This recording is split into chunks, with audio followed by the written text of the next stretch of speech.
पिछले वीडियो में हम लोग देख चुके थे रिफ्लेक्शन ऑफ लाइट, और उसमें कहाँ तक देखे थे? कनकेव मिरर का। ठीक है, आज हम लोग स्टार्ट करेंगे रिफ्लेक्शन ऑफ लाइट। सबसे पहले देख लेंगे कन्वेक्स मिरर का, ठीक है, उसके बाद हम लोग देखेंगे। तो सबसे पहले देख लेते हैं कि आज हम पढ़ेंगे क्या क्या। पिछले वीडियो में कनकेव वाला देख चुके थे, अब किसका देखना है? इमेज फॉर्मेशन किस चीज का? ऑफ कन्वेक्स मिरर का। सबसे पहले ये देखेंगे, ठीक है। इसके बाद आज से स्टार्ट करेंगे refraction of light. Refraction of light, जब हम लोग रिफ्लेक्शन ऑफ लाइट पढ़ेंगे, ठीक है, तो इसमें दो टॉपिक मतलब मीन्स दो टॉपिक इंपॉर्टेंट है। एक है रेयर मीडियम, डेंसर मीडियम, इसको देखेंगे। इसके बाद हम लोग देखेंगे रिफ्रैक्टिव इंडेक्स,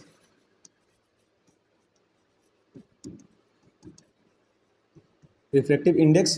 इसके बाद देखेंगे क्रिटिकल एंगल, और इसके बाद देखेंगे टोटल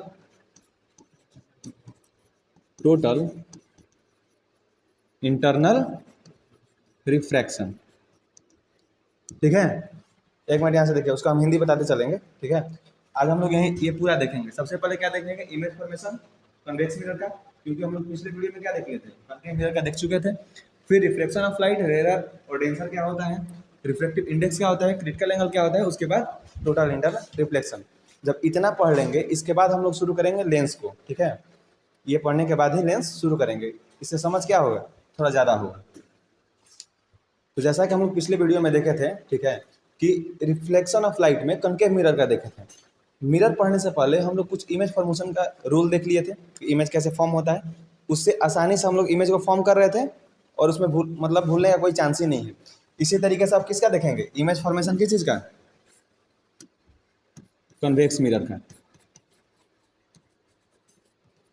इमेज फॉर्मेशन ऑफ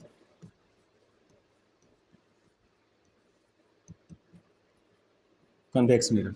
ठीक है, जब हम लोग इमेज जब फॉर्म कर रहे थे, मीन्स जब स्फेरिकल मिरर से जब हम कन्वेक्स मिरर निकाल रहे थे, तो उसमें हम लोग एक चीज़ देखे थे कि कन्वेक्स जो ये मिरर है, ठीक है, ये जो कन्वेक्स मिरर है, इसका क्या है? फोकस और सेंटर ऑफ कर्वेचर कहाँ होता था? इसके अंदर होता था। क्यों होता था? क्योंकि हम लोग इसे किसी एक स्पेयर से ही निकाले थे, तो हमारा स्पेयर कुछ ऐसा इस टाइप का होता था ना। ठीक है, तो ये वाला मिरर कौन सा होता था? कन्वेक्स। और ये जो अंदर की तरफ है, ये कौन सा मिरर होता था? कनकेव। तो कनकेव का फोकस और सेंटर ऑफ कर्वेचर सारा आगे होता था, और कन्वेक्स का पीछे होता था। तो यहाँ से एक चीज़ तो क्लियर है कि जो कन्वेक्स मिरर का निकाल रहे हैं, तो इसका फोकस और सेंटर ऑफ कर्वेचर किधर होगा? पीछे होगा। ठीक है, तो सबसे पहले इसके लॉ को देख लेते हैं कि इमेज फॉर्मेशन के इसमें क्या नियम है।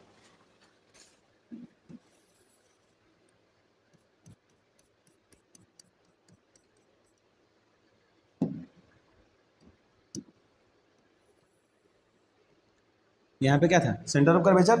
ठीक है, और यहाँ पे क्या देख रहे थे? फोकस। कनकेव मिरर वाला जो भी नियम होगा, सारा कुछ अप्लाई किस में होगा?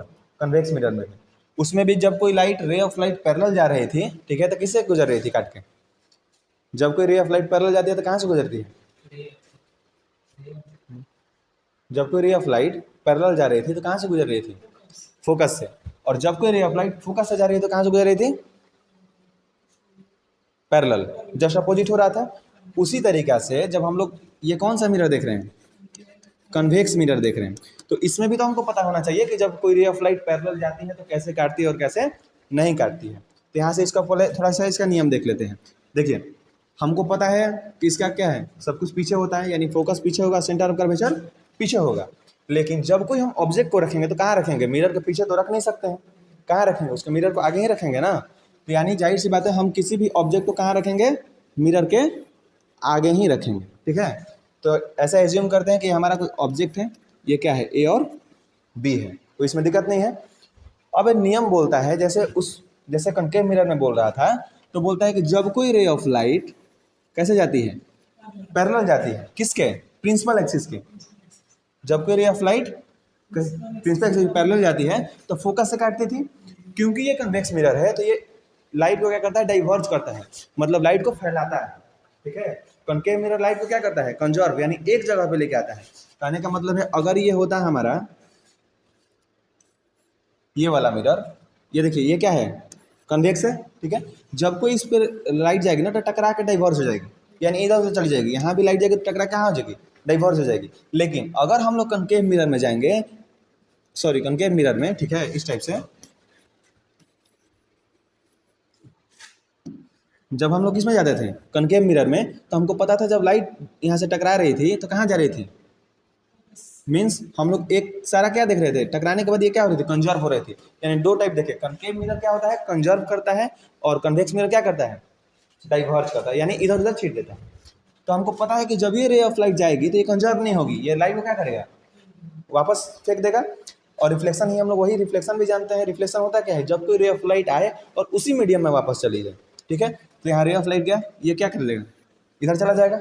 लेकिन हम नियम में जानते हैं कि जब कोई रे ऑफ लाइट पैरेलल जाती है तो किससे गुजरती है, फोकस से। यानी एक हाइपोथेटिकल सोच के देखेंगे कि ये रे ऑफ लाइट कहीं ना कहीं जाके किससे काटेगी, फोकस से, ये काट के क्या हो जाएगी, वापस हो जाएगी। तो यहाँ पहला नियम तो हम लोग देख लिए, इसमें भी जो उसमें भी सेम था कि जब कोई रे ऑफ लाइट पैरेलल जाएगी तो कहाँ से काटेगी, फोकस से काटेगी। क्योंकि ये इमेज फॉर्मेशन के टाइम पर हमको जरूरत पड़ेगा, इसलिए अभी हम दिखा दिए कि ये जो कन्वेक्स मिरर है इसमें कैसे काटेगी। आगे बात समझ में, पैरेलल जा रहा है लेकिन ये डाइवर्स हो जाएगा। अब हम वर्चुअली इसको कहाँ मीट करा रहे हैं, फोकस पे मिला दिए। दूसरा नियम देखते हैं,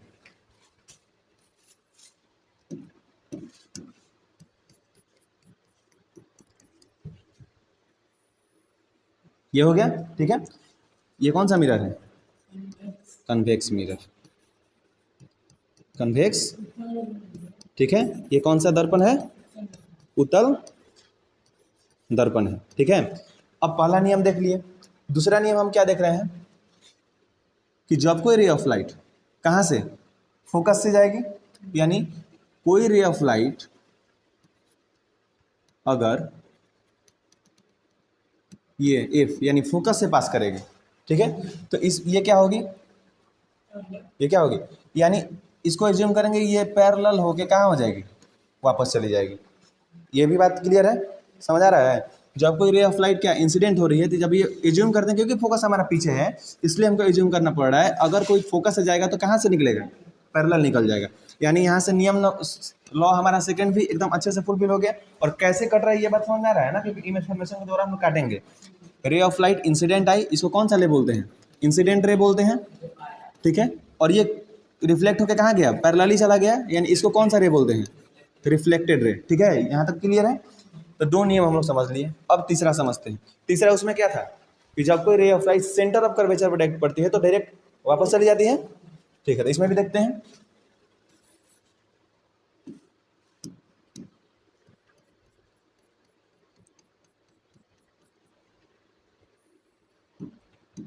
फोकस और सेंटर ऑफ कर्वेचर। अब क्या करें, कोई रे ऑफ लाइट को सेंटर ऑफ कर्वेचर से टकराते हैं, ठीक है।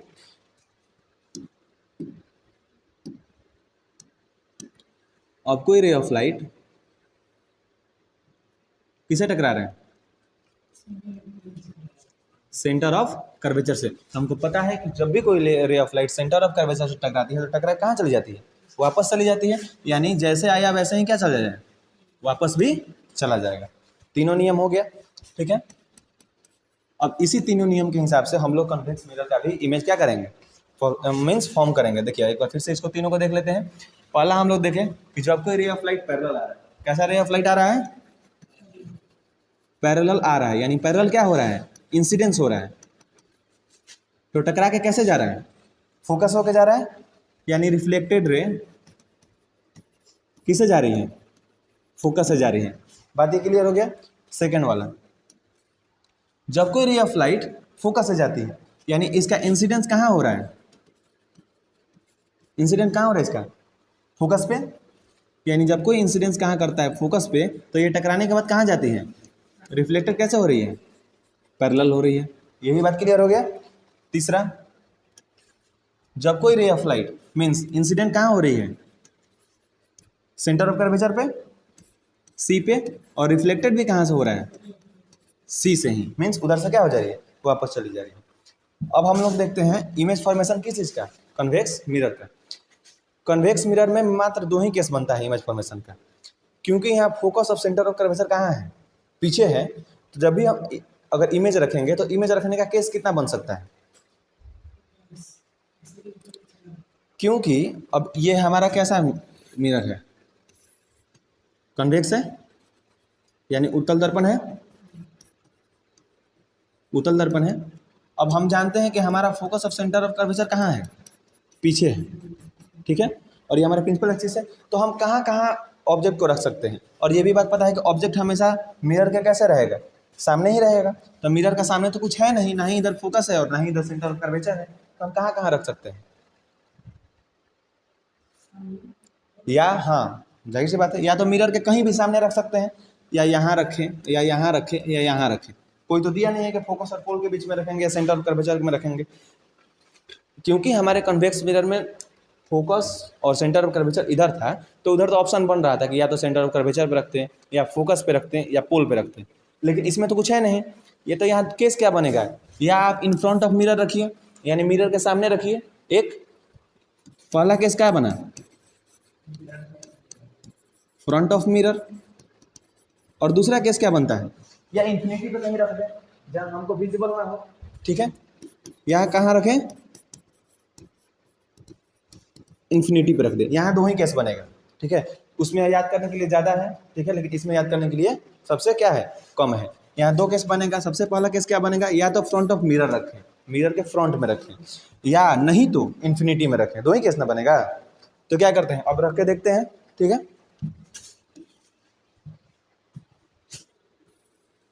तो ये वाला मिरर हो गया हमारा कॉन्वेक्स मिरर। इसको कौन सा दर्पण बोलते हैं, उत्तल दर्पण, ठीक है। अब ये पीछे वाला क्या है, पेंटेड है।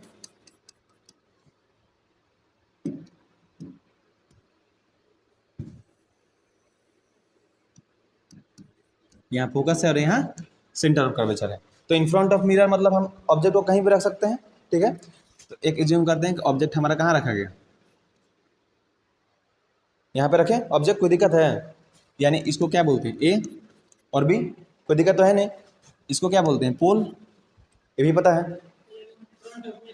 यानी मिरर के फ्रंट में कहीं भी रखते हैं, दो ही केस ही बनता है, या तो मिरर के फ्रंट में कहीं रखिए या इन्फिनिटी पे रखिए। तो पहला हम लोग फ्रंट ऑफ मिरर रख रहे हैं, ठीक है। हमको पता है कि कोई रे ऑफ लाइट पैरेलल जाती है तो फोकस से गुजरती है, और हम पिछले वाले वीडियो में भी देखे थे, इमेज तभी बनता है जब कोई दो रिफ्लेक्टेड रे एक दूसरे को क्या करती है, काटती है, तभी ना इमेज बनता है। एक रे से तो इमेज बनेगा नहीं। यानी हमको यहाँ दो रे लेके जाना है। तो पहला रे कहाँ से लेके गए, पैरेलल लेके चले गए। जब ये रे पैरेलल गया तो कहाँ से काटेगा, देखिए ऐसे तो ये डेविएट कर जाएगा, नॉर्मल चीज़ है। लेकिन हम वर्चुअली क्या करेंगे, इसको आगे बढ़ाएंगे। यानी जब ये हमारा रे ऑफ लाइट आगे बढ़ा तो कहाँ से काटेगा, फोकस से काटेगा। फोकस से काट के क्या चला गया, बाहर चला गया, कोई दिक्कत। पैरेलल गया, ये डाइवर्जिंग है तो डाइवर्स तो करेगा। लेकिन हम लोग क्या कर रहे हैं, वर्चुअली सोच रहे हैं कि ठीक है जब पैरेलल जाती है तो फोकस से ही काटता है, यानी फोकस इसको हम क्या कर रहे हैं, काट रहे हैं। इधर ध्यान दीजिएगा, सेकेंड नंबर, इधर फिर से एक रे चला गया, दूसरा रे हमको लेके जाना है। अब दूसरा रे क्या करेंगे, सेंटर ऑफ कर्वेचर से लेके जा रहा है,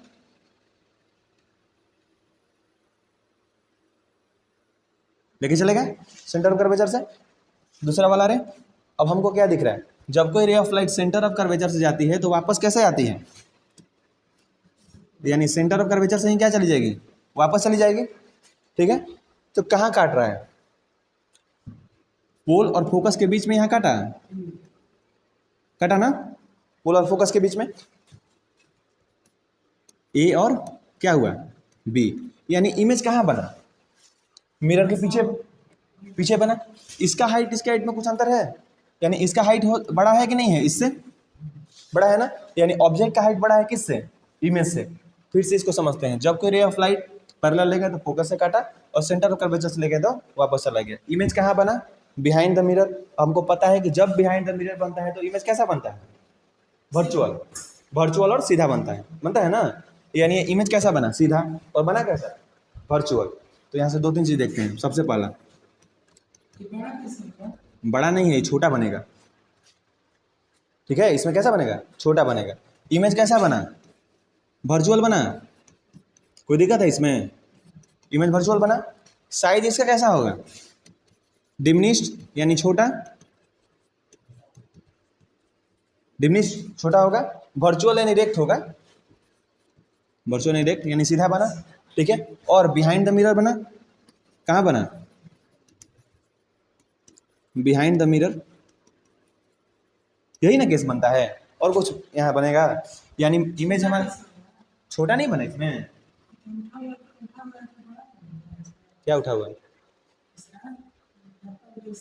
देखिए अब आपको यूज हिसाब से बताते हैं। कन्वेक्स मिरर में हमेशा इमेज छोटा बनता है।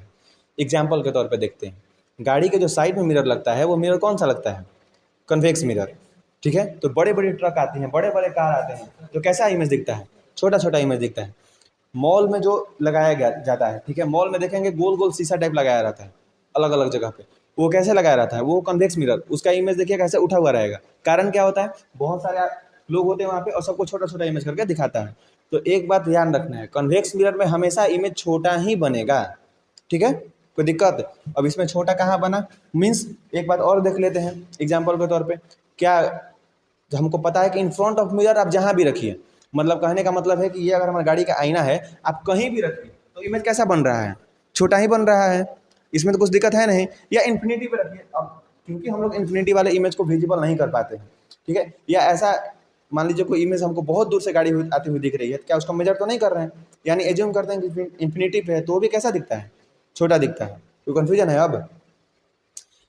अब इमेज कहाँ रखें, वर्चुअल बना, कहीं भी रखे थे इन फ्रंट ऑफ मिरर, ठीक है, कैसा बना, बिहाइंड द मिरर और छोटा बना, यही ना। यानी यहाँ पे एक चीज लिख सकते हैं कि ऑब्जेक्ट को कहाँ रखें, ऑब्जेक्ट को कहाँ रखे थे, नहीं ऑब्जेक्ट कहाँ रखे थे, मीन्स मिरर के फ्रंट में रखे थे, यानी यहाँ एक चीज लिख सकते हैं, फ्रंट ऑफ मिरर, ठीक है, कहाँ रखे थे, फ्रंट ऑफ मिरर, एक्सेप्ट यानी कहाँ छोड़ के, इन्फिनिटी को छोड़ के, इन्फिनिटी को छोड़ के मिरर को कहीं भी रखिएगा तो इमेज यही बनेगा, ठीक है। क्वेश्चन में कहीं भी आ जाए, इन्फिनिटी को छोड़ के और कहीं भी आएगा तो इमेज यही बनेगा, वर्चुअल बनेगा, साइज डिमिनिश होगा, ठीक है। यही दो चीज याद रखना है, ठीक है। अब यहाँ से आगे बढ़ते हैं। दूसरा, अब ऑब्जेक्ट को इन्फिनिटी पे रखते हैं, ठीक है।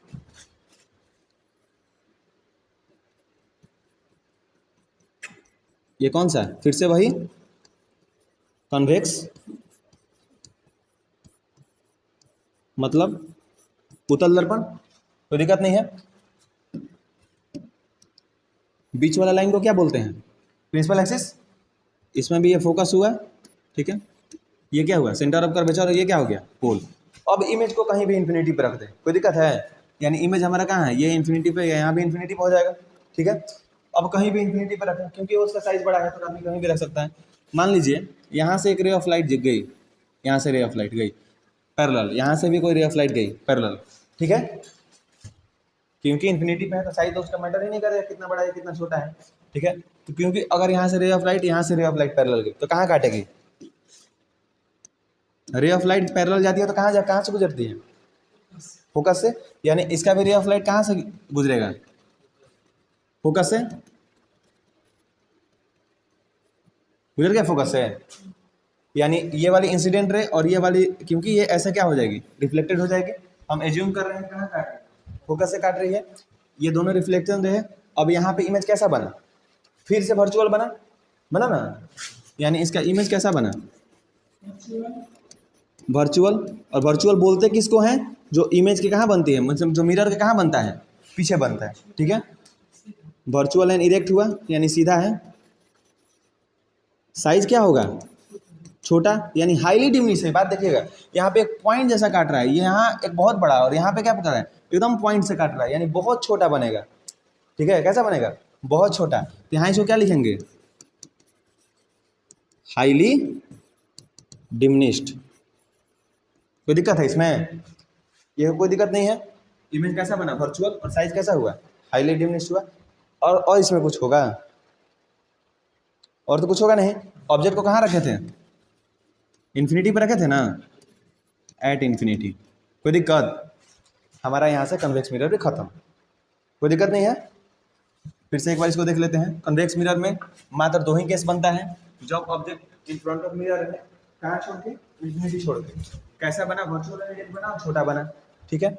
आगे वाला केस में भी क्या देखें, ऑब्जेक्ट हमारा इन्फिनिटी पे है, कट ऑफ फोकस पे, कैसा बना, वर्चुअल रेडियस बना और हाईली डिमिनिश बना, कोई दिक्कत नहीं है।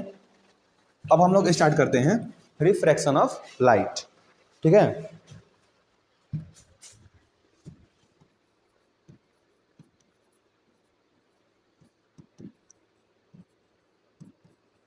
रिफ्रैक्शन ऑफ लाइट, हिंदी में इसको क्या बोलते हैं, हिंदी में प्रकाश का अपवर्तन।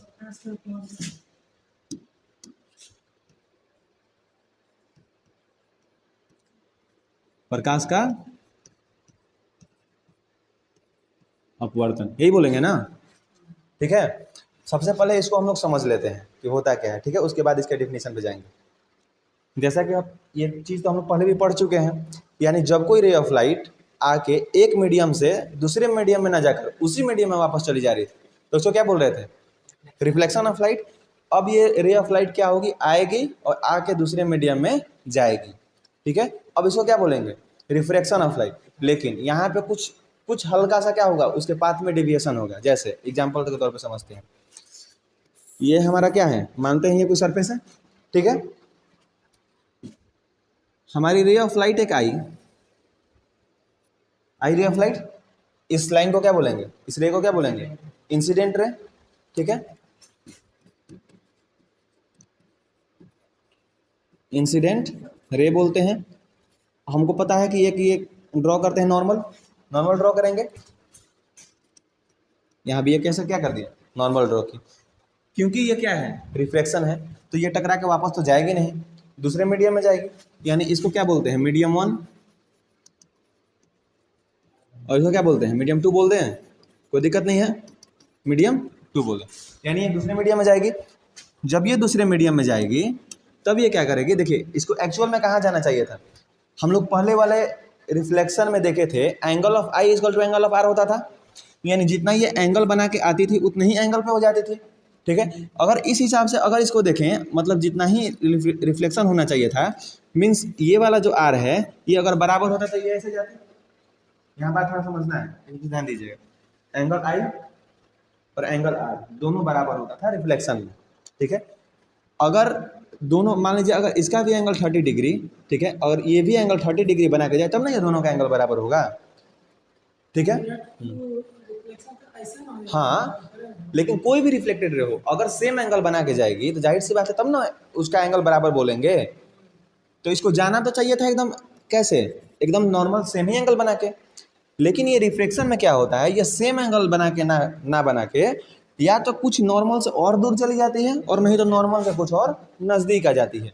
यानी ये अपने ओरिजिनल पाथ से क्या हो जाती है, डेविएट हो जाती है, मतलब भटक जाती है, ठीक है। यानी इसका ओरिजिनल पाथ क्या होना चाहिए था, ऐसे, लेकिन ये जाएगी कैसे।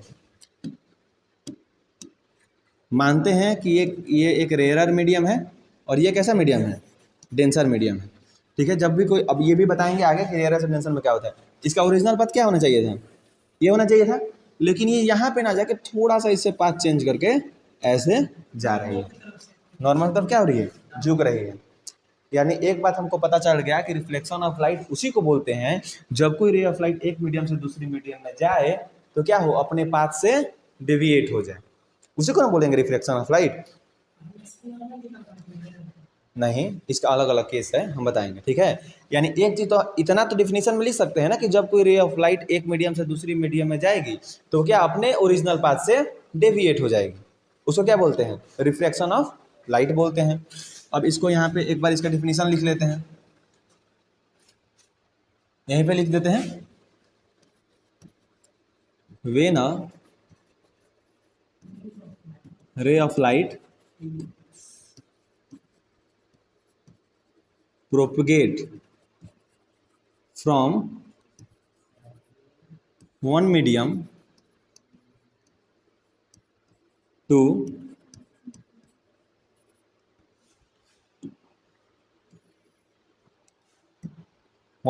another, medium, when a ray of light propagate one medium to another medium, it's deviate from its original path. यही होगा ना, ओरिजिनल पाथ, यही होगा, इसमें कोई दिक्कत नहीं है। When a ray of light propagate from one medium to another medium, it deviates from its original path. इसको क्या बोलते हैं? रिफ्रैक्शन ऑफ लाइट बोलते हैं। अब दो टर्म आता है, एक टर्म है रेयरर मीडियम और एक टर्म है डेंसर मीडियम, ठीक है, उसको पहले देख लेते हैं।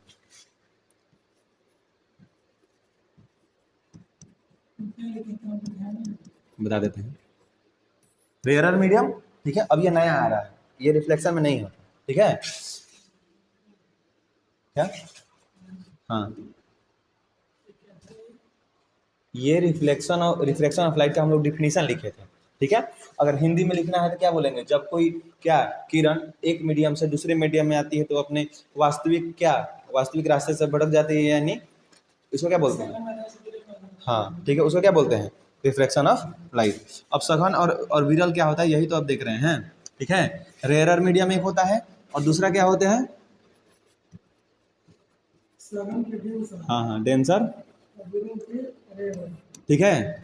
अब देखते हैं, ठीक है, हिंदी में इसको क्या बोलते हैं, रेयरर को, विरल, ठीक है, विरल, और डेंसर में सघन। सघन माध्यम तो हो जाएगा, यही ना, सघन माध्यम, और ये क्या है, विरल माध्यम। अब थोड़ा सा यहाँ पे ध्यान देना है, ठीक है, इसमें है क्या, रेयरर पर देखते हैं कि रेयरर मीडियम क्या होता है, ठीक है। तो सबसे पहले हम लोग देखते हैं रेयरर मीडियम, स्पेलिंग थोड़ा सा देखना है पड़ेगा, देख लीजिएगा उसको, रेयरर मीडियम, ठीक है।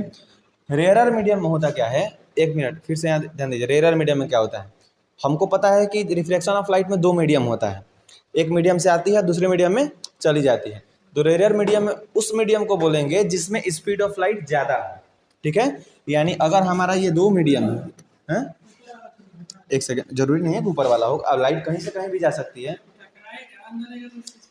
एक सेकेंड, जरूरी नहीं है, ठीक है, जरूरी नहीं कि ऊपर या नीचे रहे, सिर्फ ये डेफिनेशन समझना है कि इसका मतलब क्या होता है। ये जब कोई दो मीडियम है, मान लीजिए मीडियम 1 है और मीडियम क्या है 2 है, जिस मीडियम में स्पीड ऑफ लाइट ज़्यादा होगा उसको बोलेंगे रेयरर मीडियम। इसमें ये कोई जरूरी नहीं ऊपर या नीचे, ठीक है, यानी जिस मीडियम में रे ऑफ लाइट की, मान लीजिए स्पीड 1 में क्या है, मीडियम 1 में हमारा रे ऑफ मतलब स्पीड ऑफ लाइट क्या है, ज़्यादा है, तो इसको क्या बोल रहे हैं, रेयरर मीडियम बोल रहे हैं, और इसमें कम है तो इसको क्या बोल रहे हैं, डेंसर मीडियम बोल रहे हैं। कोई दिक्कत, मतलब कहने का मतलब है यहाँ से एक चीज़ तो लिख ही सकते हैं, मीन्स स्पीड ऑफ लाइट यहाँ क्या हो, मीन्स प्रकाश का स्पीड क्या होगा, ज़्यादा होगा, देन किससे, अदर मीडियम, यानी दूसरे मीडियम से। कोई दिक्कत है इसमें, मीन्स उसी मीडियम को बोलेंगे, और इसमें क्या बोलेंगे, डेंसर मीडियम क्या होगा, मीन्स अगर ये हमारा मीडियम है जिसमें कम होगा स्पीड ऑफ लाइट, उसमें क्या बोलेंगे, डेंसर मीडियम। मान लीजिए ये हमारा मीडियम 1 है और ये मीडियम क्या हुआ, 2 मीडियम हुआ, और इसमें जिसमें कम हो जाएगा, यानी मीडियम 1 में कम होगा तो मीडियम 1 को डेंसर बोलेंगे, मीडियम 2 में कम होगा तो मीडियम 2 को डेंसर बोलेंगे, यानी जिसमें स्पीड ऑफ लाइट क्या होगी, कम होगी, उसको क्या बोलेंगे, डेंसर मीडियम बोलेंगे। कोई दिक्कत है। आप देखिए यहाँ एक चीज़ तो हमको समझ गए कि स्पीड ऑफ लाइट ज़्यादा है, स्पीड ऑफ लाइट कम है, दो ही, हाँ, रिफ्लेक्शन ऑफ लाइट में दो ही ना मीडियम होगा, एक लाइट जाएगा तो चली जाएगी। अब रेयरर भी समझ गए, डेंसर भी समझ गए, रिफ्लेक्शन भी समझ गए, ठीक है। अब यहाँ से एक क्वेश्चन उठता है, ठीक है, कि स्पीड ऑफ लाइट क्यों कहीं ज़्यादा होगी, क्यों कहीं कम होगी, बात दिमाग में तो ये बता रहा है ना कि क्यों कहीं ज़्यादा होगी कहीं कम होगी। देखिए होता क्या है कि मॉलिक्यूल्स हर जगह अवेलेबल है, हर जगह मॉलिक्यूल्स अवेलेबल है, जहाँ मॉलिक्यूल्स ज़्यादा अवेलेबल होते हैं तो स्पीड ऑफ लाइट को ज़्यादा डिस्टर्ब कर पाते हैं, और ज़्यादा डिस्टर्ब करेंगे तो वहाँ स्पीड ऑफ लाइट क्या हो जाएगी, कम हो जाएगी, और ज़्यादा जहाँ मॉलिक्यूल दूरी पे होंगे यानी वहाँ स्पीड ऑफ लाइट क्या हो जाएगी, ज़्यादा हो जाएगी। यानी डिस्टर्बिंग एलिमेंट जहाँ होंगे स्पीड तो जाहिर सी बात है कम हो जाएगी। मान लीजिए हम ही दौड़ रहे हैं, हमको रोकने वाले 5-6 आदमी हैं, तो हमारा स्पीड कम नहीं होगा। उसी तरीके से मॉलिक्यूल काम कर रहे हैं, जिस मीडियम में मॉलिक्यूल ज़्यादा है तो स्पीड ऑफ लाइट क्या है, मॉलिक्यूल ज़्यादा तो स्पीड ऑफ लाइट क्या, कम। अगर मॉलिक्यूल कम तो स्पीड ऑफ लाइट क्या होती है, ज़्यादा होती है। यानी कहने का मतलब है कि जिस मीडियम में मॉलिक्यूल कम और ज़्यादा, ये तो मैटर कर रहा है। ठीक है, अब एक चीज़ समझते हैं, जैसे ही रेयर मीडियम समझते हैं ना, यहाँ से एक होता है ऑप्टिकल डेंसिटी, एक टर्म है ऑप्टिकल डेंसिटी, और एक होता है आर आई यानी रिफ्रैक्टिव इंडेक्स। ये दो चीज़ होती है। ठीक है, ऑप्टिकल डेंसिटी और रिफ्रैक्टिव इंडेक्स। ठीक है, इसका एक बार हिंदी आप देखिए, हिंदी इसका क्या है। ठीक है, ये दो, इसमें हिंदी है इसका।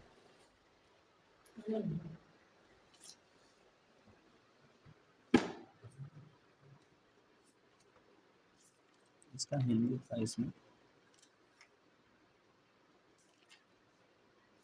चलो दीजिए ना, हम इसका मार लेते हैं। इसका हिंदी देखिए तो कौन है ना, इसका हिंदी देखिए, ऑप्टिकल डेंसिटी और रिफ्रैक्टिव इंडेक्स का देख लीजिए ना उसमें। ठीक है, अब इसमें क्या देखेंगे, अब देखिए फिर से इसको रेयर और डेंसर मीडियम देख लिए, क्योंकि इसमें मॉलिक्यूल्स की जो प्रेजेंस थी वो ज़्यादा दिखाई दे रही थी। जिसमें मॉलिक्यूल की प्रेजेंस ज़्यादा होगी उसमें स्पीड क्या होगा, कम होगा, लेकिन जिसमें कम होगा उसमें स्पीड क्या होगा, ज़्यादा होगा। और स्पीड ज़्यादा और कम, जैसे मान लीजिए रिफ्रैक्टिव इंडेक्स और ऑप्टिकल डेंसिटी यहाँ पे दिखता है। यहाँ से दो चीज़ देखते हैं, यहाँ से दो हमको टर्म मिला, कौन कौन सा, एक ओडी यानी इसको क्या बोलते हैं, ऑप्टिकल डेंसिटी, और एक क्या था, आर आई, इसका मतलब रिफ्रैक्टिव इंडेक्स। कोई दिक्कत है इसमें, यानी रिफ्रैक्टिव इंडेक्स को हिंदी में क्या बोल रहे थे, अपवर्तनांक, अपवर्तनांक, और ऑप्टिकल डेंसिटी को ऑप्टिकल घनत्व। कोई दिक्कत इसमें नहीं है। अब एक मिनट के लिए थोड़ा सा यहाँ देखते हैं, ऑप्टिकल डेंसिटी और रिफ्रैक्टिव इंडेक्स लगभग ये दोनों क्या है, सेम चीज़ें हैं। यानी किसी भी मीडियम में जब ऑप्टिकल डेंसिटी ज़्यादा होगी तो वहाँ की रिफ्रैक्टिव इंडेक्स में क्या होगी, ज़्यादा होगी। ये बात समझने वाली बात है। दो चीज़ है, एक यहाँ क्या है ऑप्टिकल डेंसिटी, और दूसरा चीज़ क्या है रिफ्रैक्टिव इंडेक्स। जब किसी मीडियम में ऑप्टिकल डेंसिटी ज़्यादा होगी तो उस मीडियम में रिफ्रैक्टिव इंडेक्स भी क्या होगी, ज़्यादा होगी। यानी हमारा जब OD यानी ऑप्टिकल डेंसिटी ज़्यादा होगा, यानी RI यानी हमारे रिफ्रैक्टिव इंडेक्स ये भी क्या होगी, ज़्यादा होगी। और जिसमें रिफ्रैक्टिव इंडेक्स ज़्यादा होगी उसमें स्पीड ऑफ लाइट कम होगी। बता रहा समझ में, यानी जिसमें देखिए ऑप्टिकल डेंसिटी ज़्यादा तो रिफ्रैक्टिव इंडेक्स ज़्यादा, और जब रिफ्रैक्टिव इंडेक्स ज़्यादा तो वहाँ स्पीड ऑफ लाइट क्या हो जाएगी, स्पीड ऑफ लाइट क्या होगी, कम हो जाएगी। यानी अगर ऑप्टिकल डेंसिटी कम तो रिफ्रैक्टिव इंडेक्स क्या होगा, कम, कोई दिक्कत नहीं है।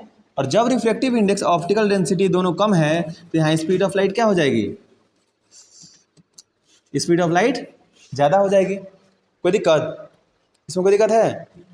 एक देखिए ये थोड़ा सा इंपॉर्टेंट है इसलिए इसको थोड़ा देखना जरूरी है। ये दोनों टर्म फिर बार बार देखना जरूरी है, क्योंकि जब हम लोग न्यूमेरिकल बनाएंगे तो ये दोनों आएगा। ठीक है, फिर से एक बार देखते हैं, ऑप्टिकल डेंसिटी ज़्यादा हुई तो रिफ्रैक्टिव इंडेक्स क्या हुआ, ज़्यादा हुआ। और जब ऑप्टिकल डेंसिटी या रिफ्रैक्टिव इंडेक्स दोनों में से कोई एक रहेगा, कोई भी रहे, अगर ये दोनों में से कोई ज़्यादा है दोनों, तो रिफ्रैक्टिव स्पीड ऑफ लाइट क्या हो जाएगी, कम हो जाएगी। और जब ऑप्टिकल डेंसिटी कम, रिफ्रैक्टिव इंडेक्स भी कम, तो स्पीड ऑफ लाइट क्या हो गई, ज़्यादा हो गई। यहाँ से एक चीज़ तो हम लोग बोल सकते हैं ना कि रिफ्रैक्टिव इंडेक्स इन्वर्सली प्रोपोर्शनल है किसके, स्पीड ऑफ लाइट के। दो चीज़ बताए थे, एक था इन्वर्सली प्रोपोर्शनल और एक था डायरेक्टली प्रोपोर्शनल। देखिए इन्वर्सली प्रोपोर्शनल होता है, जैसे मान लीजिए हम बोल दिए, ठीक है, जैसे मान लीजिए हम बोले Rohit is inversely proportional to Rahul, एक एग्जांपल दिए। यानी कहने का मतलब है कि अगर हमारा वैल्यू बढ़ेगा तो इसका भी वैल्यू क्या होगा, बढ़ेगा। तो इसको बोलते हैं डायरेक्टली प्रोपोर्शनल, सॉरी इसको क्या बोलते हैं, इसको बोलते हैं क्या, डायरेक्टली प्रोपोर्शनल। ठीक है, अब है, अब मान लीजिए यहाँ बोले कि रोहित इज इनवर्सली प्रोपोर्शनल। बात ध्यान दीजिएगा, इनवर्सली प्रोपोर्शनल का मतलब होता है 1 का बटे में। ठीक है, 1 का बटे में क्या लिखें, राहुल। यानी कहने का मतलब है कि अगर रोहित का वैल्यू बढ़ेगा तो राहुल का वैल्यू क्या हो जाएगा, घटेगा। इसको क्या बोलते हैं, इनवर्सली प्रोपोर्शनल, इनवर्सली प्रोपोर्शनल। तो जहाँ ये साइन दिखे वही साइन से देख के समझ जाना है। अगर डायरेक्ट दिखे इनवर्सली यानी कोई बटे वटे का चीज़ नहीं है तो क्या है, डायरेक्टली प्रोपोर्शनल है। अगर 1 बटे में कुछ लिखा रहे तो कैसा प्रोपोर्शनल है, इनवर्सली प्रोपोर्शनल है। यानी डायरेक्टली प्रोपोर्शनल डायरेक्ट होगा, यानी हमारा वैल्यू बढ़ेगा तो मीन्स इसका भी वैल्यू बढ़ेगा। अगर इनवर्सली प्रोपोर्शनल उल्टा हो जाएगा, एक का वैल्यू बढ़ेगा तो दूसरे का वैल्यू घटेगा। तो यहाँ से एक चीज़ तो पता चल गया, यानी रिफ्रैक्टिव इंडेक्स इनवर्सली प्रोपोर्शनल है 1 स्पीड ऑफ लाइट के। कोई दिक्कत है? यानी रिफ्रैक्टिव इंडेक्स का वैल्यू बढ़ाएंगे तो स्पीड ऑफ लाइट की वैल्यू क्या होगी, घटेगी। और जब रिफ्रैक्टिव इंडेक्स का वैल्यू हम घटाएंगे तो स्पीड ऑफ लाइट की क्या होगी, बढ़ेगी। एक चीज़ यहाँ से क्लियर हो गया, यानी रिफ्लेक्टिव इंडेक्स क्या है, क्या इफेक्ट डालता है, ये बात हमारा क्लियर हो गया। कोई दिक्कत है? अब यहाँ से ये जानना पड़ेगा कि बार बार रिफ्लेक्टिव इंडेक्स आ रही है क्या, इसको भी समझना है कि रिफ्लेक्टिव इंडेक्स क्या है। तो इसको पहले निकालते हैं। अब हम लोग क्या देखने जा रहे हैं, रिफ्लेक्टिव इंडेक्स देखने जा रहे हैं।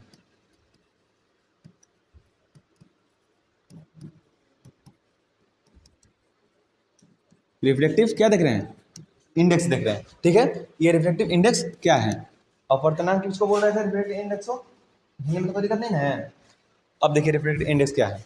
रिफ्लेक्टिव इंडेक्स बोलता है कि स्पीड ऑफ लाइट मीन्स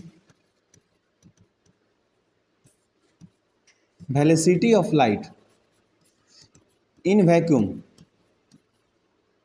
बटे में velocity of light in that medium. ठीक है, एक बार फिर से इसको समझते हैं। रिफ्रैक्टिव इंडेक्स बोलता है कि velocity of light in vacuum बटे में velocity of light in that medium.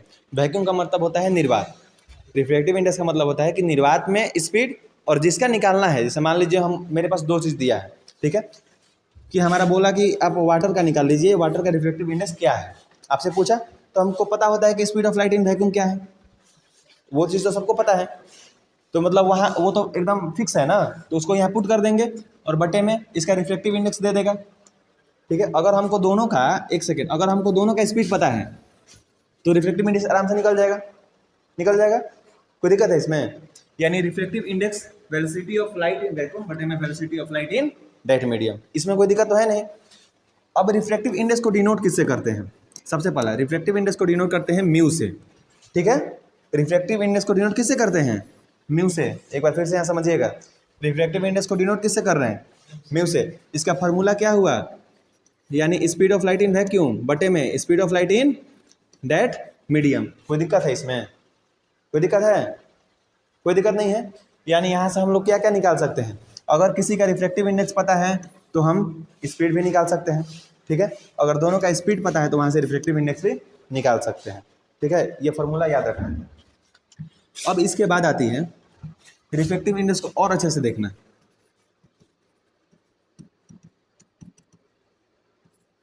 Reflective index को देखते हैं। ठीक है, अब हम लोग क्या देख रहे थे, रिफ्लेक्टिव इंडेक्स देख रहे थे। रिफ्लेक्टिव इंडेक्स का पूरा हमको फॉर्मूला पता है क्या होता है। ठीक है, तो अब यहाँ से अब लॉ देख लेते हैं, लॉ ऑफ रिफ्रैक्शन क्या होता है। पहले हम लोग क्या देखे थे, लॉ ऑफ रिफ्लेक्शन। अब क्या देखेंगे, law of refraction. Law of reflection बताइए क्या था। यानी लॉ ऑफ रिफ्लेक्शन ये बोल रहा था कि नॉर्मल, इंसिडेंट रे और reflected ray lie on same point, ये तो पता है। दूसरा बोल रहा था एंगल आर इजकल टू क्या, angle i, means angle i equal to angle r, यही बोल रहा था। उसी तरीके से यहाँ भी देख लेते हैं, यहाँ पे क्या है, यहाँ पे देखते हैं, हमको पता है, सॉरी रिफ्लेक्टिव इंडेक्स हम लोग देख चुके हैं। अब यहाँ इसको देखते हैं, ये हमारा एक मीडियम है, ये नॉर्मल है। ठीक है, यहाँ ध्यान देना है, ये क्या है, नॉर्मल है, इसको क्या बोल दें, नॉर्मल, एन बोल दें, कोई दिक्कत तो है नहीं। ठीक है, अब यहाँ दो चीज़ पहले देख लेते हैं, उसके बाद से इसको देखेंगे। ठीक है, एक चीज़ थोड़ा स्किप हो गया था, उसको पहले देखते हैं। रेयरर डेंसर तो देख लिए थे ना, रेयरर और डेंसर, ये दोनों देख चुके थे। कोई दिक्कत है इसमें? इंग्लिश और हिंदी में कोई कंफ्यूजन तो नहीं ना हो रहा है? पहला केस बना when a ray of light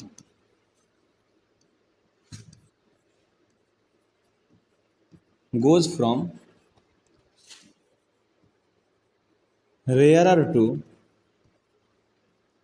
denser. यानी कहने का मतलब है हमारी लाइट कहाँ से कहाँ जा रही है, रेयरर से डेंसर की तरफ जा रही है। कोई दिक्कत है? कोई दिक्कत नहीं है। यानी रेयरर का मतलब क्या है, जहाँ स्पीड ज़्यादा है, और डेंसर का मतलब क्या है, जहाँ स्पीड कम है। यानी हमारी रे ऑफ लाइट कहाँ से कहाँ जाएगी, ज़्यादा स्पीड से कम स्पीड में जाएगी। ये पता ही है हमारा नॉर्मल है, ठीक है। अब यहाँ से कोई एक रे ऑफ लाइट लेके जाते हैं, यहाँ से रे ऑफ लाइट गई, और ये मीडियम कौन सा मीडियम है, रेयरर, और जाना कहाँ पे है, डेंसर में जाना है। अब क्या हो रहा है, क्योंकि इस रे ऑफ लाइट को अगर अब ये अपने ओरिजिनल पाथ पे जाती तो जाहिर सी बात है कुछ ऐसे निकलती, ऐसे निकलती। यानी ये वाला एंगल आई होता और ये वाला एंगल क्या होता, आर होता, ये दोनों बराबर होता। ओरिजिनल नियम तो यही बोलता है कि angle i equal to r, reflection में बोलता है, लेकिन रिफ्लेक्शन में तो ऐसा हो नहीं रहा है। अब ये क्या होगा, जब रेयरर से डेंसर में जाएगा, मतलब कहने का मतलब है जब कोई रे ऑफ लाइट यहाँ से जा रही है, मीन्स ये रेयरर को आर से डिनोट कर रहे हैं और डेंसर को डी से डिनोट कर रहे हैं। इसको जाना चाहिए था डायरेक्ट ऐसे, ठीक है, लेकिन अब ये क्या करेगी, नॉर्मल की तरफ झुकेगी, मीन्स टुवार्ड्स द नॉर्मल। कहाँ जाएगी, ये नॉर्मल है इधर, यानी इसके इधर ना जाके ये किधर जाएगी, नॉर्मल की तरफ थोड़ी सी झुक जाएगी। कोई दिक्कत है? यहाँ से एक चीज़ पता चला कि जब कोई ray of light rarer to denser जा रही है, मतलब स्पीड ज़्यादा से स्पीड कम की ओर जा रही है, तो कहाँ झुक रही है, नॉर्मल की तरफ झुक रही है। कोई दिक्कत इसमें नहीं है। जब कोई रे ऑफ लाइट रेयरर से डेंसर में जा रही है तो कहाँ झुक रही है, नॉर्मल की तरफ झुक रही है। कोई दिक्कत? कोई दिक्कत नहीं है। अब आते हैं अगले केस पे। अगला कहाँ से ले जाए, रेयरर से डेंसर तो लेके चले गए थे, अब डेंसर से रेयरर लेके चलते हैं। अब कहाँ से कहाँ लेके चलेंगे, डेंसर टू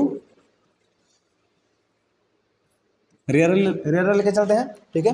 यानी कहने का मतलब है जब ये हमारा मीडियम हुआ और ये हमारा नॉर्मल हो गया, ये हमारा क्या है, डेंसर मीडियम है, और ये क्या है, रेयरर मीडियम। अब फिर सीधी सी वही बात है कि जब कोई रे ऑफ लाइट जाती तो वो अपने ओरिजिनल पाथ पे जाती, कोई दिक्कत तो है नहीं। एंगल आई और एंगल आर सेम बना के जाती, ये दोनों क्या होना चाहिए था, सेम होना चाहिए था, लेकिन रिफ्लेक्शन में तो ऐसा होता नहीं है। तो अब क्या देख रहे हैं कि हमारी जब लाइट यहाँ से आ रही है, क्योंकि ये डेंसर से रेयरर में आ रही है, इसको डी लिख दिए और इसको क्या लिख रहे हैं, आर लिख रहे हैं रेयरर मीडियम को। अब इसको जाना चाहिए था कुछ इस तरीके से। अब ये क्या हो रही है, नॉर्मल से और अवे हो रही है, यानी नॉर्मल से क्या होगी, दूर होती हुई निकल जाएगी। कोई दिक्कत? कोई दिक्कत है इसमें? यानी ये इंसिडेंट रे और ये कौन सा हो गया, रिफ्लेक्टेड रे। कोई दिक्कत नहीं है, दोनों समझते हैं। डेंसर से रेयरर जा रही है तो कहाँ जा रही है, नॉर्मल से दूर, और जब रेयरर से डेंसर आ रही है तो कहाँ आ रही है, नॉर्मल के पास। कोई दिक्कत? इसमें कहाँ से कहाँ जा रही थी, रेयरर से डेंसर, यानी ज़्यादा स्पीड से कम स्पीड, तो नॉर्मल की तरफ झुक रही थी। आगे कहाँ जा रही है, डेंसर टू रेयरर, यानी कम स्पीड से ज़्यादा स्पीड, तो ये नॉर्मल को क्या कर रही है, नॉर्मल से दूर चली जा रही है। यानी यहाँ से रेयरर और डेंसर भी हम लोग समझ गए। अब देख क्या रहे थे, ठीक है, वो तो देख ही रहे थे, ठीक है। अब क्या देख रहे थे, लॉ ऑफ रिफ्रैक्शन देख रहे थे, ये देख रहे थे ना, लॉ ऑफ रिफ्रैक्शन देख रहे थे। अच्छा, तो एक चीज़ तो हमको पता है, लॉ ऑफ रिफ्लेक्शन में, लॉ ऑफ रिफ्लेक्शन में क्या था, नॉर्मल, इंसिडेंट रे और रिफ्लेक्टेड रे कहाँ लाई कर रहा था, एक सेम प्लेन में लाई कर रहा था, यानी एक सेम पॉइंट पे, और दूसरा वहाँ एंगल भी इजी बना रहा था, मतलब एंगल आई एंगल आर के बराबर बना रहा था। तो यहाँ एक चीज़ तो हम लोग देख रहे हैं, जैसे मान लीजिए यहाँ हम एक फिगर बना देते हैं,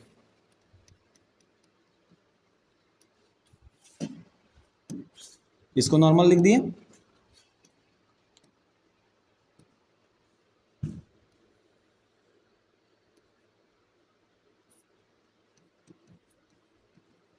ये इंसिडेंट रे हो गया, यहाँ पे कोई दिक्कत, ये नॉर्मल हो गया, कोई दिक्कत नहीं। अब रिफ्लेक्टेड रे ही या तो ये नॉर्मल की तरफ झुकेगी या नॉर्मल से दूर जाएगी, कोई दिक्कत तो है नहीं। या मान लीजिए ये इसका ओरिजिनल पाथ है, ठीक है, और ये यहाँ पे आ रही है, कोई दिक्कत। ओरिजिनल पाथ को थोड़ा सा एक अलग कलर से कर देते हैं, ये मान लीजिए इसका ओरिजिनल पाथ है और ये नॉर्मल की तरफ झुक रही है। तो सबसे पहले तो ये बताइए क्या ये नॉर्मल की तरफ झुक रही है तो रेयर से डेंसर में जा रही है कि डेंसर से रेयर में? रेयर से डेंसर में। ये बात तो क्लियर है। यहाँ एक चीज़ दिख रहा है, कुछ सिमिलर दिख रहा है रिफ्लेक्शन के टाइम पे, मतलब इंसिडेंट रे, नॉर्मल और रिफ्लेक्टेड रे क्या एक ही पॉइंट पे आ रहा है कि नहीं आ रहा है? इधर देखिए फिर से, यहाँ आ रहा है कि नहीं आ रहा है? इंसिडेंट रे, नॉर्मल और रिफ्लेक्टेड रे एक ही टाइम पे आ रहा है। यानी एक नियम तो वहाँ भी सेम होगा, यहाँ भी सेम होगा। कौन सा?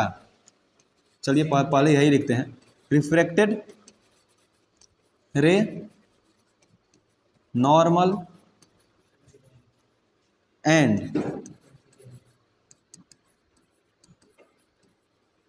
Incident ray lie in same plane. कोई दिक्कत है जी? मतलब एक तो हमको याद नहीं करना है, एक तो वही है, सेम का सेम है, दूसरा चेंज हो जा रहा है।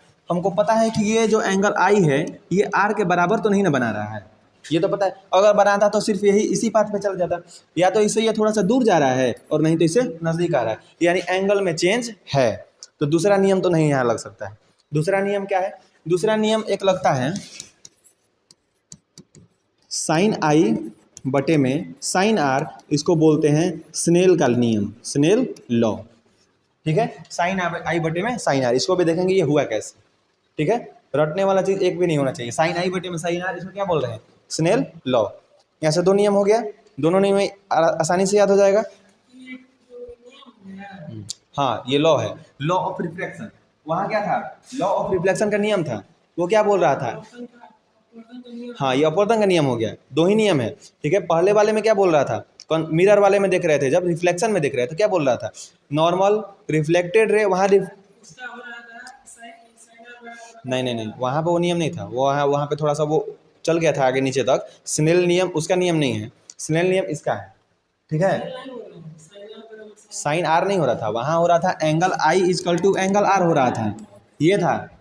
ठीक है, वहाँ साइन का वहाँ, हाँ वहाँ साइन की बात नहीं थी। ठीक है, यहाँ पे क्या हो रहा है? यहाँ साइन आई बटे में साइन आर है और इसको क्या बोलते हैं? म्यू। ठीक है, यहाँ पे म्यू इसको बोलेंगे 1:1। ठीक है, इसको टू म्यू 2:1। यहाँ पे तो थोड़ा ये हो गया। ठीक है, ये क्या है? स्नेल का नियम है। मीन्स कहने का मतलब है लॉ ऑफ रिफ्लेक्शन हम लोग इसमें देख रहे हैं। ठीक है, वहाँ पे भी दो नियम था, पहले समझिएगा। वहाँ पे दो नियम था, क्या क्या? नॉर्मल रिफ्लेक्टेड रे और normal lie in same point, जो कि यहाँ भी सेम है। दूसरा वहाँ था angle i equal to angle r. ठीक है, लेकिन यहाँ पे एंगल आई एंगल आर का तो बराबर है नहीं। ठीक है, तो ये नियम तो यहाँ पे नहीं लगेगा। ठीक है, यानी ये नियम क्या हो गया? खत्म। यहाँ पे नियम लग रहा है साइन आई बटे में साइन आर। ठीक है, और रिफ्लेक्टिव इंडेक्स इजकल टू 1:2। ठीक है, अब इसी को क्या बोल रहे हैं? स्नेल का नियम। कोई पूछेगा कि स्नेल लॉ क्या है तो क्या बोलेंगे? कोई पूछेगा स्नेल लॉ तो क्या बोलेंगे? हम बोलेंगे साइन आई बटे में क्या?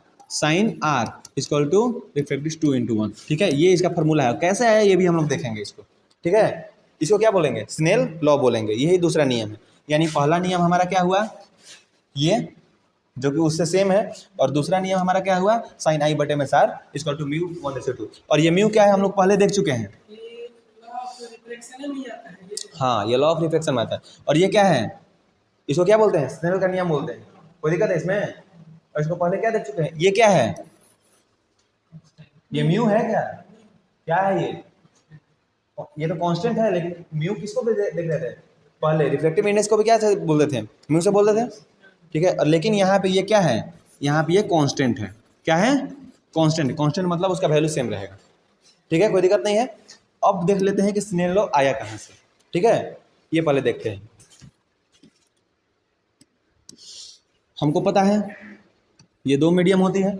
इसको ध्यान से यहाँ देखिएगा, स्नेल लॉ कहाँ से है, क्योंकि बुक में नहीं दिया रहेगा। ठीक है, ये वाला चीज़ बुक में नहीं रहेगा, पहले बात ध्यान देना है।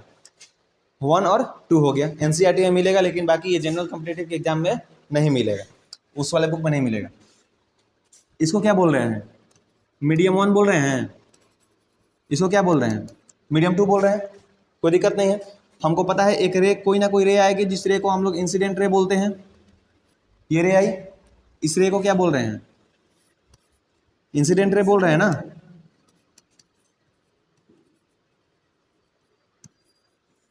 इंसिडेंट रे बोल रहे हैं। ठीक है, एक्चुअल में इसको जाना चाहिए था सेम से, कोई दिक्कत है नहीं। लेकिन मान लीजिए अगर ये रेयर से डेंसर में आ रही है तो जाहिर सी बात है थोड़ी सी ऐसे झुक के जाएगी, कोई दिक्कत है नहीं। इसको क्या बोल रहे हैं?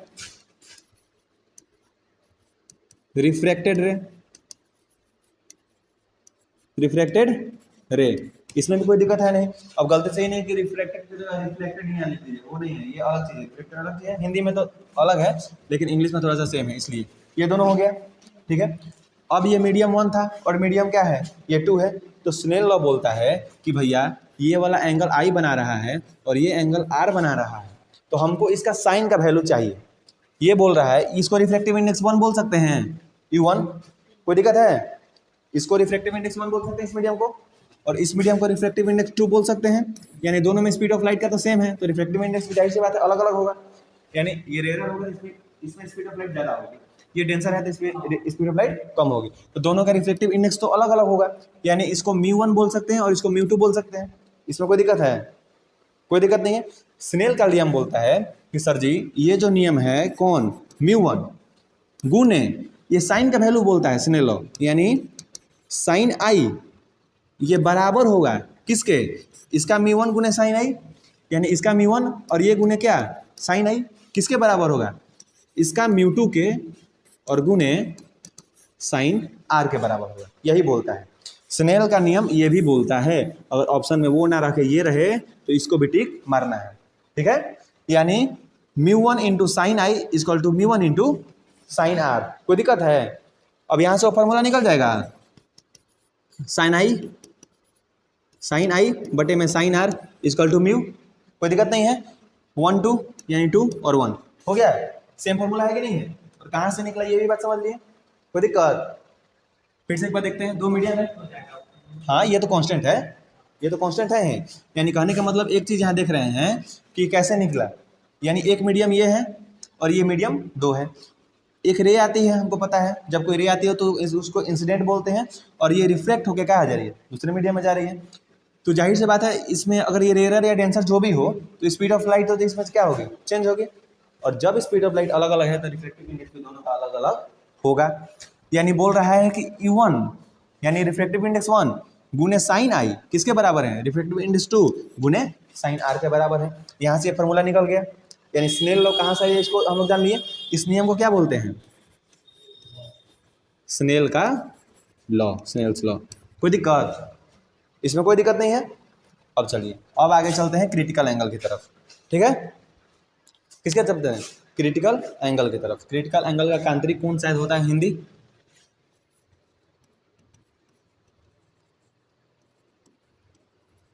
क्रिटिकल एंगल कांतरिक कोण। कोई दिक्कत नहीं।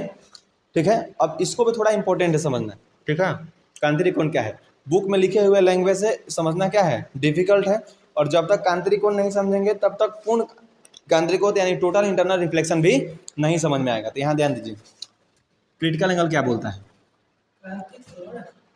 अरे हिंदी हो गया भाई, ये क्या बोलता है इसको देखते हैं। वो तो क्रांति कौन बोलेगा ये नहीं ना बोलेगा कि अपना ही नाम बार बार थोड़ा बोलेगा। ये होता क्या है इसको देखते हैं। ठीक है, अब बात है कि क्रिटिकल एंगल है क्या। ठीक है, तो एक सबसे पहला चीज़ जानते हैं, जहाँ भी क्रिटिकल एंगल होगा, ठीक है, तो क्रिटिकल एंगल में हम लोग देखेंगे जब भी कोई क्या बोलते हैं डेंसर से रेयरर में जाता है तो हमको एक चीज़ उसमें पता है कि डेंसर से रेयरर में जाएगा तो नॉर्मल से दूर भागता है। ये नियम हम लोग पहले पढ़ चुके हैं। यानी कहने का मतलब है कि भैया अगर ये हमारा एक क्या है मीडियम अगर हम डाल दे रहे हैं, यहाँ पे एक नॉर्मल डालें, कोई दिक्कत तो नहीं है, ये समझना है, कोई दिक्कत नहीं है। यानी ये मीडियम हमारा 2 हुआ और ये मीडियम 1 हुआ। इस मीडियम को कौन सा मीडियम बोल रहे हैं? डेंसर मीडियम बोल रहे हैं। और इस मीडियम को क्या बोल रहे हैं? रेयरर मीडियम बोल रहे हैं। ठीक है, अब यहाँ ध्यान देना है, क्रिटिकल एंगल बोलता है, क्रिटिकल एंगल का डेफिनेशन डायरेक्ट यहाँ से निकल जाएगा। कोई एंगल हमको पता है कि जब मान लीजिए कोई एक क्या कर रहे हैं, कोई एक रे ऑफ लाइट डेंसर से रेयरर में लेकर जा रहे हैं। बात ध्यान देना है यहाँ पे, बात को यहाँ पे फिर से ध्यान देना है। हम लोग जनरली क्या कर रहे थे? रेयरर से डेंसर में ला रहे थे। इस बार रे ऑफ लाइट को क्या कर रहे हैं? डेंसर से रेयरर में लेके जा रहे हैं। तो हमको पता है इसको जाना चाहिए था डायरेक्ट कुछ ऐसे। ठीक है, और ये नॉर्मल से थोड़ी दूर भागता है। यानी कहने का मतलब है ये हमारा रे ऑफ लाइट क्या होगा? थोड़ा सा इससे क्या होगा, ऐसे चला जाएगा, कोई दिक्कत तो है नहीं, क्योंकि ये डेंसर से रेयर में जा रहा है। हाँ तो दूर नहीं हट रहा है, ये नॉर्मल है तो इससे दूर नहीं है। अगर इसे नॉर्मल से इधर जाएगा तब ना ये नॉर्मल की तरफ जाएगा, यानी ये नॉर्मल से कैसे जा रहा है, दूर जा रहा है। ठीक है, ध्यान को यहाँ रखिए, ध्यान तो कहीं और है, कैसे दिखेगा, एक एक चीज़ तो बोल रहे हैं। यानी ये डेंसर से रेयर की तरफ जा रहा है तो कहाँ हो रहा है, नॉर्मल से दूर जा रहा है, कोई दिक्कत है नहीं। अगर इसको थोड़ा सा और उठाते हैं तो ये भी थोड़ा और नीचे गिरेगा, जाहिर सी बात है। यानी कहने का मतलब है अगर इसको थोड़ा और लेके जाएं और लेके चले गए तो ये भी थोड़ा सा और नीचे आएगा, आएगा, कोई दिक्कत नहीं है। थोड़ा सा इसको और दूर लेके चलते हैं, और दूर लेके गए तो कभी ना कभी ये ऐसा आएगा कि एकदम डायरेक्ट इस पॉइंट पे आ जाएगा, कोई दिक्कत है। यानी जस्ट जस्ट ऐसे उठा रहे हैं तो ये इधर से नीचे आ रहा है, यानी जितना उठा दिए तो एक ऐसा पॉइंट आएगा जब ये नॉर्मल के साथ एक 90 डिग्री का एंगल बनाएगा, कोई दिक्कत है नहीं है। मीन्स ये वाला एंगल इसको बोलते हैं QC, यानी क्रिटिकल एंगल। कब, जब ये इतना इसको इधर से उठा दे कि 90 डिग्री का एंगल बना दे, इसी को क्या बोलते हैं, क्रिटिकल एंगल बोलते हैं। क्या बोलेंगे, क्रिटिकल एंगल। कोई दिक्कत है, कोई दिक्कत नहीं है, बुक में पढ़ते रह जाएंगे, समझ में नहीं आएगा। यानी जितना इधर से उठा रहे हैं और ये क्या हो गया 90 डिग्री पे जैसे ही आके फ्लैट किया, यानी इस 90 डिग्री का एंगल बनाया, इस एंगल को क्या बोलते हैं, क्रिटिकल एंगल बोलते हैं, यानी कांतरिक कोण बोलते हैं। कोई दिक्कत, हाँ 90 डिग्री बना लिया वो क्रिटिकल एंगल, ठीक है, वो क्रिटिकल एंगल क्या हो गया, बस बात खत्म है, यहाँ से कुछ ज़्यादा नहीं है। इसी को क्या बोलेंगे, क्रिटिकल एंगल बोलेंगे। कोई दिक्कत है, यानी इसका डेफिनेशन यहाँ से लिख सकते हैं, जब हम लोग डेंसर मीडियम के जब कोई एंगल, यानी जब क्रिटिकल एंगल क्या बनाए, 90 डिग्री का कोण कब बनाए, रिफ्रैक्शन के बाद। यानी रिफ्रैक्टेड रे उसका एंगल कितना का बना रहे हैं, 90 डिग्री का जब बना दे तो उस एंगल को क्या बोलते हैं, क्रिटिकल एंगल बोलते हैं। कोई दिक्कत है। अब देखते हैं टोटल इंटरनल रिफ्लेक्शन, ठीक है, TIR, इसको हम लोग क्या बोलते हैं, टोटल इंटरनल रिफ्लेक्शन। क्या बोलेंगे, टोटल इंटरनल रिफ्लेक्शन। अब क्यों बोले थे कि क्रिटिकल एंगल समझना जरूरी है, अगर क्रिटिकल एंगल नहीं समझते तो ये तो बिल्कुल नहीं समझ में आता, ठीक है। तो अब देखते हैं टोटल इंटरनल रिफ्लेक्शन में होता क्या है, ठीक है। ये मानते हैं ये कोई हमारा मीडियम है, कोई दिक्कत है नहीं, पानी पानी कर देते हैं इसको पहले।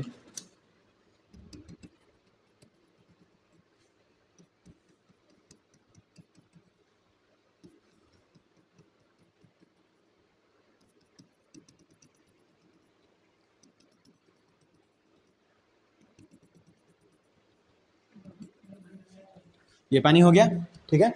इसको देखते हैं हम लोग, क्रिटिकल एंगल को पता है, क्रिटिकल एंगल क्या है। यानी एक चीज़ तो हमको पता था कि जब कोई, ये नॉर्मल हो गया, कोई दिक्कत नहीं ना है, ये नॉर्मल से, ये क्या है, नॉर्मल है, नॉर्मल।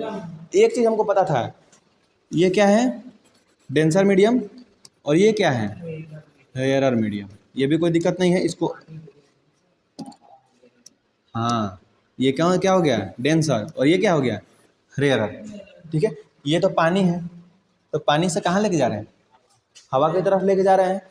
यानी पानी का स्पीड हमको पता है कि हवा से कम होता है, लाइट का स्पीड हवा में ज़्यादा होता है, पानी में कम होता है।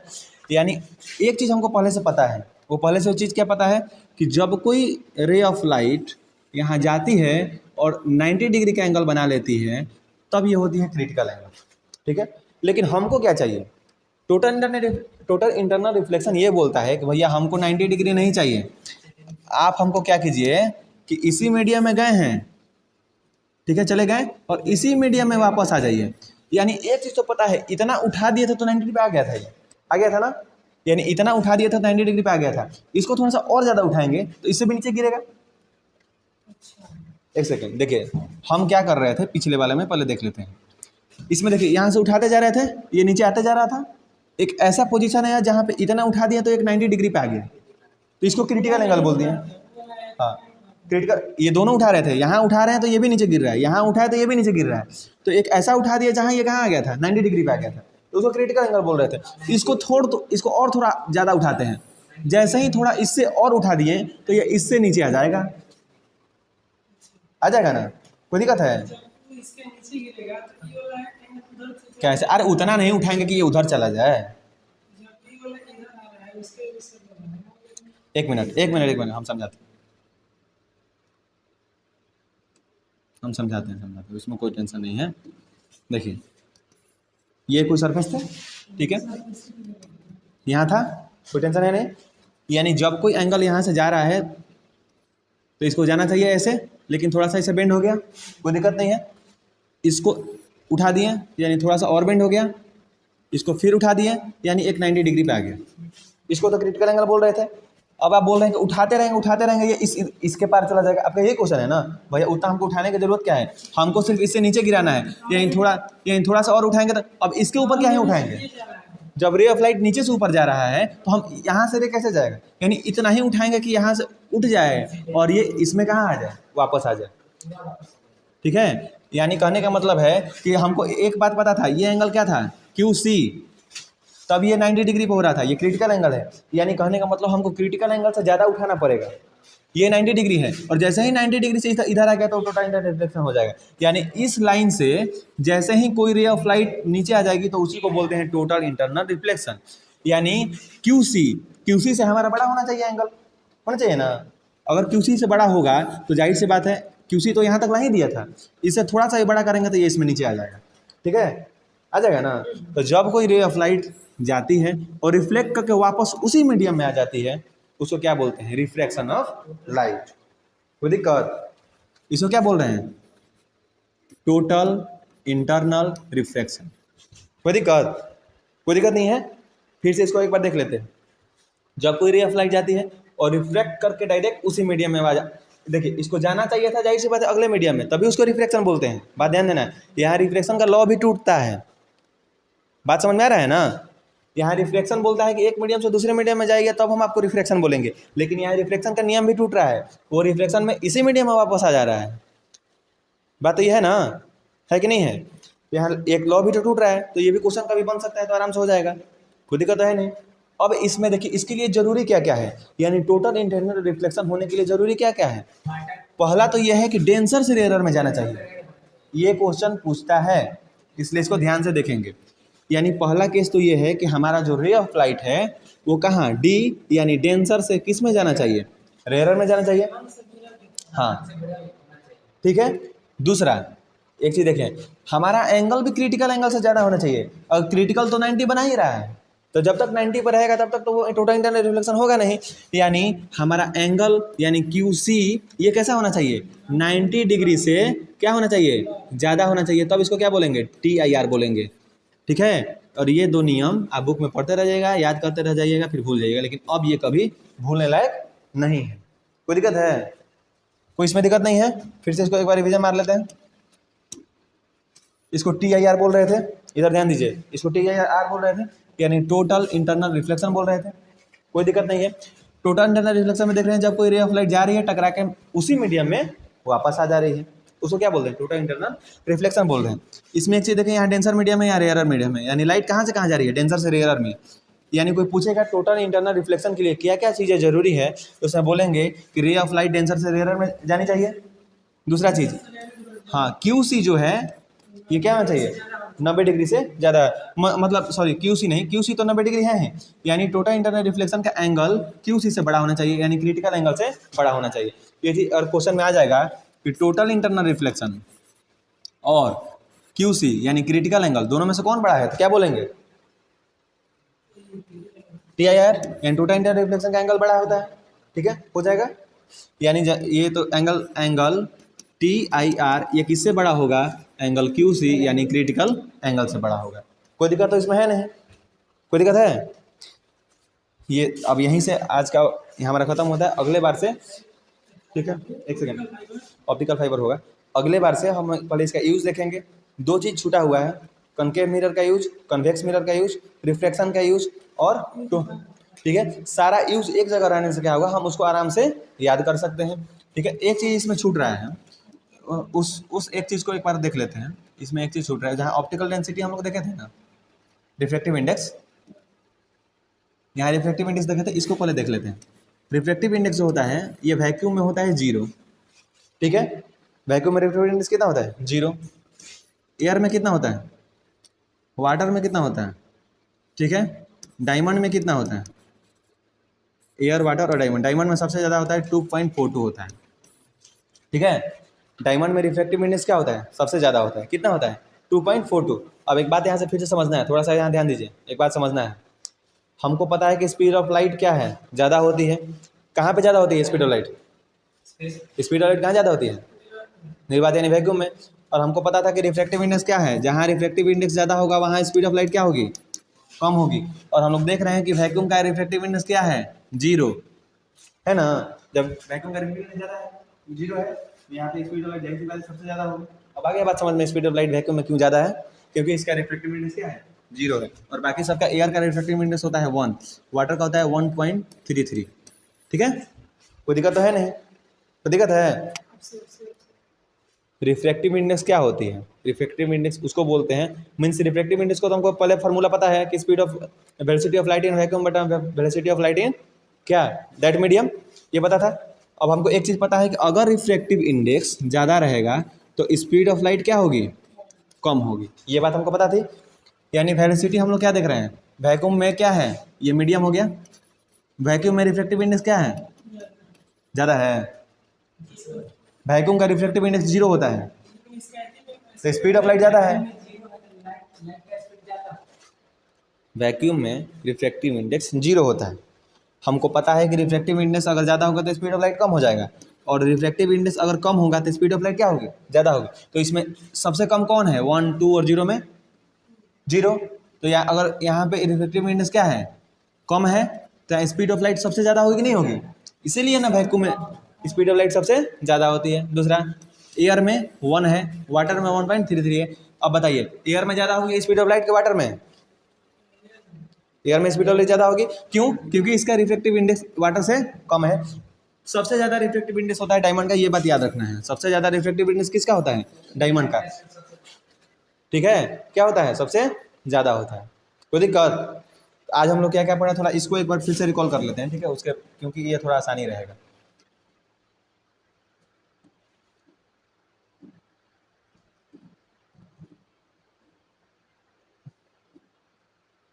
देखिए, ठीक है, फटाफट इसको 2 मिनट में देख लेते हैं।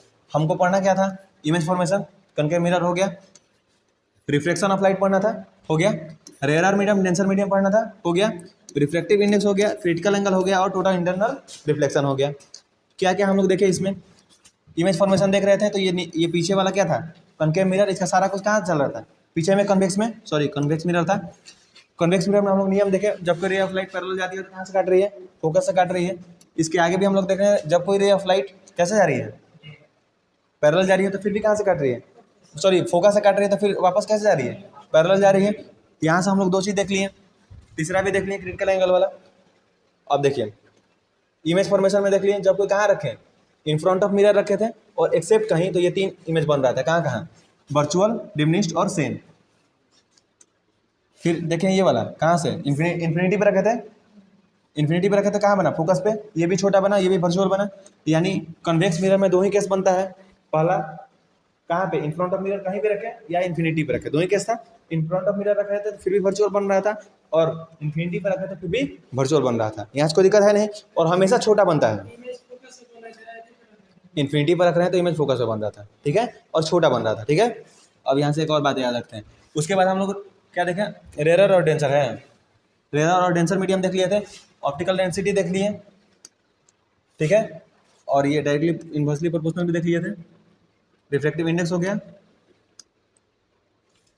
ये भी रेयर और डेंसर हो गया, ठीक है। अब इसमें इंपॉर्टेंट क्या था, टोटल इंटरनल रिफ्लेक्शन और क्रिटिकल एंगल, ये टोटल इंटरनल रिफ्लेक्शन हो गया और ये क्रिटिकल एंगल हो गया, ठीक है। अब यहाँ से अगली बार क्या देखेंगे, अब हम लोग यहाँ से लेंस, सबसे पहले यहाँ यूज पढ़ लेंगे, यूज पढ़ के इसको क्लोज कर देंगे, उसके बाद हमारा लेंस स्टार्ट होगा, उसके बाद कुछ रिफ्लेक्टिव ऐसे प्रिज्म जो बचा हुआ है, प्रिज्म, रेनबो, ये सब करके हमारा खत्म हो जाएगा, ठीक है।